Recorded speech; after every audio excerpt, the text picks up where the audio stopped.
Hello বন্ধুরা, good morning. Welcome to Kajal Basak mini blog. চলে এসেছি মাঠে 15 দিন বাদে আমার মাম্মান ডগকে নিয়ে। তো বন্ধুরা কেমন আছো? প্রতিদিন তো এত রোদ, মানে তাপমাত্রা এত যে বাইরে বেরোতে পারছি না। তার জন্য মর্নিংয়ে আজকে ঘুম থেকে উঠে মাম্মানকে নিয়ে মাঠে চলে এসেছি। তো বন্ধুরা চলো আজকের মিনি ব্লগ এখান থেকে স্টার্ট করলাম।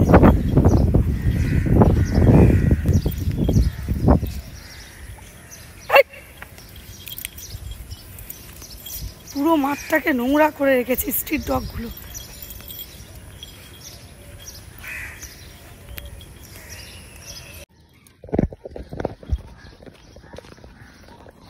নোংরা মুখ দেবে না ও।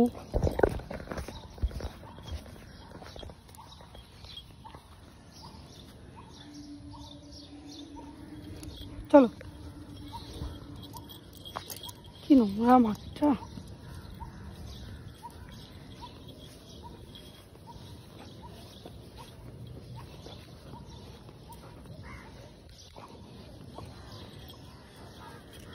এদিকে এসো, নোংরা। কি রে, তুই এখানে আসছিস কেন? হ্যাঁ, যা। মামার কাছে 15 দিন বাদে এসছে, যা। পেছনে পেছনে ঘুরছে, আসো।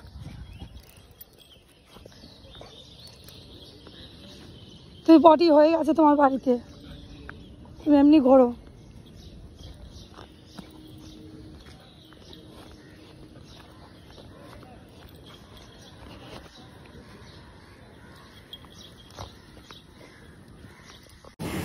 বাড়িতে মাম্মানকে রেখে এবার আমি যাচ্ছি শাকালী মাসিদের কাছে। অনেক দিন বাদে দেখি কি নেওয়া যায়, এদের আবার সব কিছুর দাম বেশি। তো চলো। শাক পাতা নিতে কত করে বলো? কচুরলতি, কচুরলতি কত? না আমি ছাড়ানো নেবো না, আমি ঘৃণা করে ওই।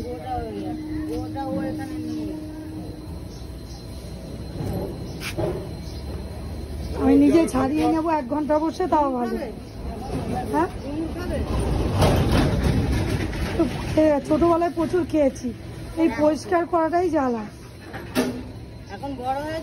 আর কচুর শাক 20 টাকা। কোথা দিয়ে গাছ তুলেছো? এইখানের না তো? কে বলেছে? এইখানে রাত 2টার সময় মাথায় করে দেশ থেকে নিয়ে আসছি, অনেকদিন বাদে এসেছি। জানি তো, ক্যানিং থেকে আসে। আবার গরম, এই 7টার সময়।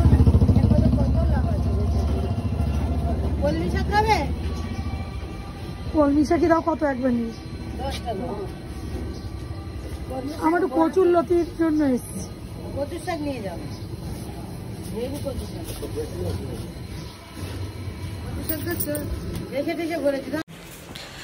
বন্ধুরা, এতে সত্যনারায়ণ পুজোর জন্য এই যে বাসন টাসন মেজে রেখেছি। দেখি আমার মানি প্ল্যান্টের গাছটা,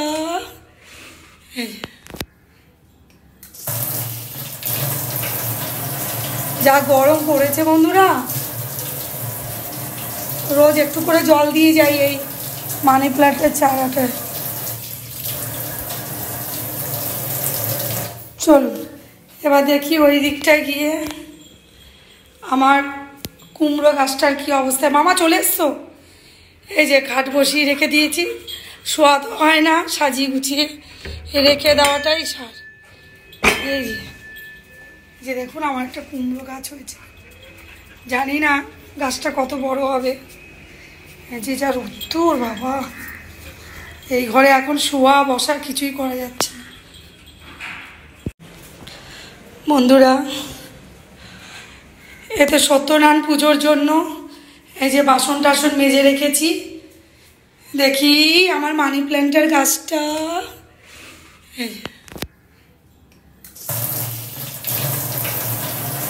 যা গরম পড়েছে বন্ধুরা, রোজ একটু করে জল দিয়ে যাই এই মানি প্ল্যান্টের চারাটা।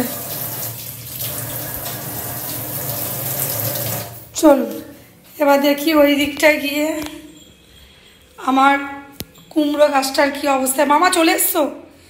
এই যে খাট বসিয়ে রেখে দিয়েছি, শোয়া তো হয় না, সাজিয়ে গুছিয়ে রেখে দেওয়াটাই সার।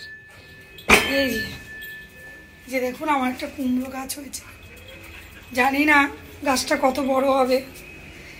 যে যা রোদ্দুর বাবা, এই ঘরে এখন শোয়া বসা কিছুই করা যাচ্ছে না। গরমে সত্যি বন্ধুরা অস্থির অস্থির। এখানে খাট মাট পেতে রেখে সাজিয়ে গুছিয়ে ওই ঘরে সব ঘুমোচ্ছি, এসি রুমে ঘুমোচ্ছি।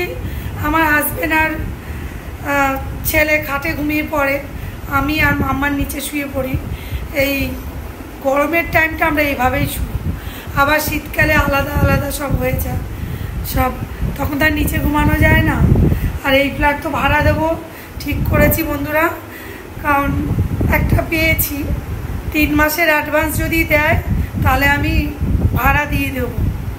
কারণ ভাড়া আসলে কিছু, এখন আমার কিছু টাকা পয়সার দরকার, ফিনান্সিয়াল কন্ডিশন একটু খারাপ যাচ্ছে, তো ওই জন্য ভাড়া দিয়ে দেবো। সবাই বলছে কি করবি তোরা 3 জন মানুষ, 2টো ফ্ল্যাট, একটা ফ্ল্যাট ভাড়া খাটা, অন্তত কিছু টাকা পয়সা হাতে আসবে, ওই জন্যই দেব।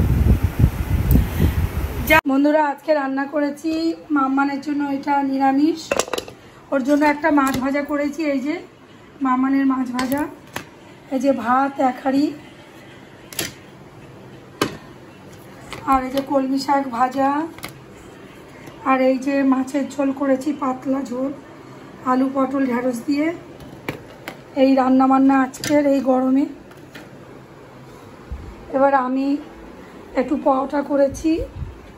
ও মামা, ও মামা জিভ পার করে বসে আছি। এই যে লাউয়ের ছেঁচকি দিয়ে পরোটাটা খাবো। হ্যাঁ বন্ধুরা, দুপুরবেলা বেরিয়েছি একটা দরকারে, তো ছোট্ট মিনি ব্লগ তোমরা দেখো, ভালো লাগলে লাইক কমেন্ট করো। একটা দরকারের জন্য বেরিয়েছি, অন্তত উঠে পড়েছি। Tata bye bye. যা গরম আর পারা যাচ্ছে না। টাটা বন্ধুরা, টাটা।